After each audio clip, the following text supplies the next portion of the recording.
So Bad Boys for Life that released in 2020 starring Will Smith and Martin Lawrence. So once again another jump, this movie came out in 2020, The Bad Boys 2 came out in 2003, so we've got like another big gap between the two movies. So this movie is essentially about, Will Smith and Martin Lawrence. They've been, cops still in Miami, still taking people down. It's been like years later and whatnot, they're all old and wrinkly, this all old age stuff. And then next thing you know, you got this guy called Armando who's like popping all these people left and right, literally popping all these like detectives in it. And then he's specifically after Mike, so Will Smith's character. And I can't lie, man, this film was so much better. Like the action was just, I can't even explain, man. Like all the complaints I had about the first one and the second one was all like done better in this movie. Like literally last time I said, yeah, the other movie before, the second one and the first one were all about comedy and a little bit of action in it. In this one, yeah, this movie literally had action. I would say that the action was mainly, the focus in this movie. The comedy was kind of like the second sort of priority, because you can kind of notice that in this movie,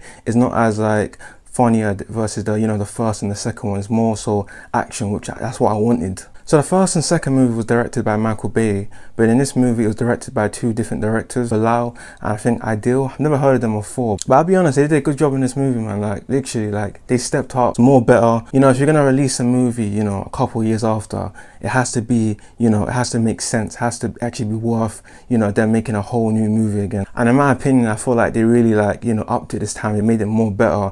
They made the action more better. The story plot was more better. The comedy wasn't as funny, but I still thought, it added to the story itself, and it didn't have to be that funny.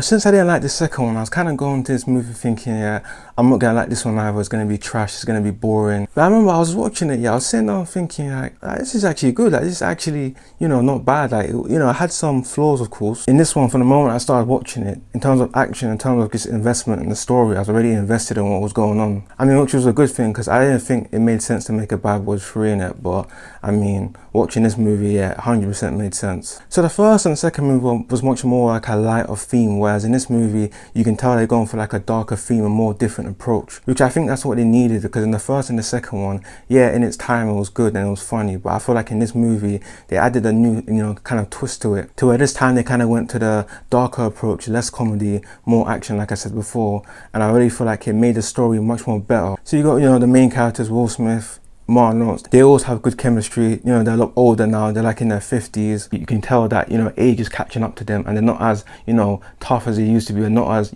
fast and stronger as they used to be. So, you had that Will Smith in Bad Boys 2 where he was like, bulletproof Mike and whatnot. But now in this movie, they kind of show you scenes to where this guy ain't no machine. This guy literally can get killed at any point. And I feel like the thing I like about this better than Fast and Furious is that with Fast and Furious, yeah, you just have like all these like characters where they're just so untouchable and there's like no stakes. And I feel like in this movie, the stakes are kind of high in a way where you actually think that anyone could die. And I think that's what I really liked about it a lot, because like, I don't really like watching action movies where you kind of know exactly what's going to happen. Like you kind of think in this movie that Will Smith and Martin Lawrence's character, not could die, but in some scenarios you actually might think, who knows, they might actually kill them off. I don't know. I guess if they were going to plan a sequel ahead, which I don't know if they were planning to make another one after this, they probably weren't going to kill one of them off. And then yeah, the villain Armando, yeah, this guy's a stone cold killer, man. This guy don't care, man. This guy Armando, yeah, he was actually just funny, man. Like, he was actually a good villain. You actually thought to yourself, this guy's actually a stone cold killer.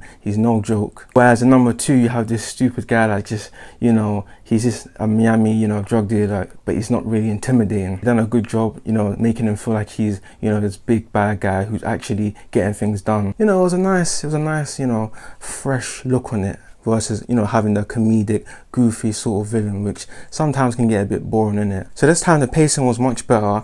From the start, the pacing was flowing really well. Things was happening at a nice pace. I think because I was so invested in the story this time, and I was really like locked in. I guess the story being a lot better made the pacing a lot more smoother, more it just flowed really well, versus the second one where the pacing to me was just so bad, man. You also have another villain called Isabel, Armando's, mum. And even her in this movie, you can tell she is serious, man. Like both of them trying to take down Mike, which is part of the story plot. They do a lot of shots and scenes in this movie where it replicates the first and second one. At times can feel a bit, repetitive and kind of annoying, because it almost feels like it's taking things from the first and second one rather than making their own movie. But I still feel like this movie was a separate movie, and definitely separate from those first two. And in my opinion, was a better movie for sure. So yeah.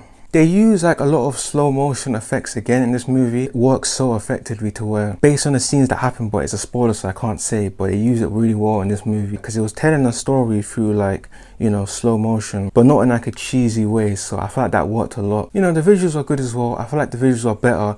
You know, the way it looks, the movie looks, it looks a lot more colorful, a lot more, you know, pleasant to look at. Of course, since it's a new movie, it came out in 2020, the other ones came out a long time ago, you know, they have more of the, I guess, tools to make the movie look a lot more better visually. And I feel like this time they wasn't really, you know, prioritizing explosions and all this carnage. I feel like the main focus in this movie, what they wanted, at least in my opinion, accomplish was to have a good story and snick, snack, snacky. So if I delve in more into the action, yeah, you can see like certain camera angles to where they like to use a lot of like side spins, or I don't know what you would call it, but where it's almost like rotating. There was a lot more like hand-to-hand combat. Like, it wasn't just shooting.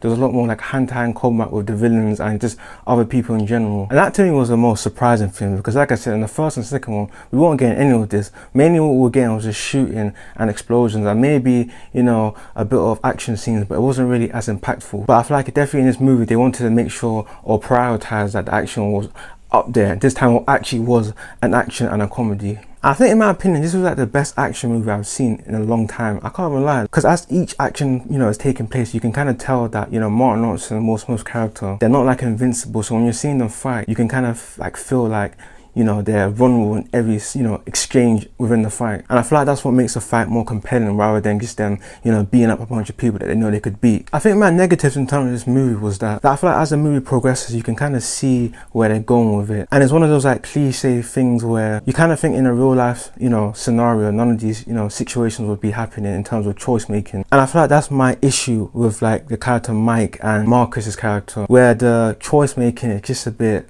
you know, it's a bit iffy. More so to the end when I was thinking, oh, here we go again. Like, you know, one of them movies, one of them action, you know, comedy movies or action movies in general. Like just the decisions that, you know, characters made wouldn't make sense based on what the villain did throughout the entire movie. And I guess kind of makes me, you know, roll my eyes in it a little bit, because I'm thinking like, it's just not realistic, is it? You know what I mean? That these people wouldn't be doing this. This definitely isn't like an original movie, you know, a lot of people have done what they did, you know, in this movie and other movies. But I do feel like if you want like an action film to watch or comedy film to watch, mainly an action film to watch, because it's not really a comedy, I definitely would recommend this movie for sure. So like I said, the comedy was alright in this movie. It wasn't the best. There were certain times where, you know, it just didn't, you know, hit the same as the first and second one, but I'll still say, you know, the comedy is still funny. There's still scenes that happen where you're kind of laughing. So overall, I'd say the comedy is still, you know, good. Just I'd say more so the action was prioritized this time rather than the comedy, you know, being prioritized. Which in my opinion, I think is good, because if you want to make a good movie